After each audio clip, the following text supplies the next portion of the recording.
நாம என்னதான் சுதந்திரம் அடைஞ்சிருந்தாலும் கூட நம்மளை இப்பவும் அடிமையாக்கி அவர் ஒரு ராஜாவா இருந்து நம்மள வந்து ஆட்சி செஞ்சுட்டு இருக்காரு அப்படின்னு சொல்லலாம். அன்னக்கிளி திரைப்படத்தோட டைட்டில் கார்டுலயே பாத்தீங்கன்னா அந்த கோவில் மணி சத்தம் ஆரம்பிச்சு அந்த அன்னக்கிளி அப்படின்னு பேரு கூட லைட்டா ஒரு மியூசிக் கொடுத்துட்டு அந்த பேர் முடிஞ்சோன்னா அங்க இருந்து ஒரு பீட் ஒன்று ஆரம்பிப்பாரு.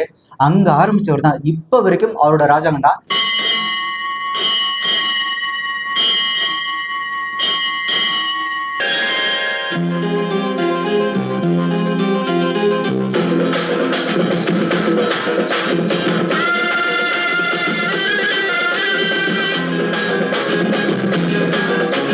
அந்த அன்னக்கிளி திரைப்படத்துல அவர் இசையமைப்பட்ட அந்த விதம் எப்படி இருந்தது அப்படின்னா, தன்னோட தாயிடமும் தன்னோட கிராமத்து மக்களிடமும் கத்துக்கிட்ட அந்த கிராமத்து அந்த நாட்டுப்புற இசையை எல்லாத்தையும் கத்து அந்த அடக்கி வச்சுக்கிட்டு, எனக்கு ஒரு வாய்ப்பு வரும் இருக்குடா உங்களுக்கு அப்ப இருக்கு அப்படின்னு ஒருத்தன் அந்த எல்லாத்தையுமே அடக்கி வச்சுட்டு அமைதியா இருக்கிறவனுக்கு அந்த வாய்ப்பு வரும்போது அடிச்சு என்ன சொல்ற ஒரு பட்டையை கிளப்புறாங்கல்ல, கிட்டத்தட்ட அந்த மாதிரி தான் அவருக்கு கிடைத்த அந்த முதல் திரைப்படத்துல பட்டையை கிளப்பியிருந்தாரு அன்னக்கிளி திரைப்படத்தை அந்த இசையில.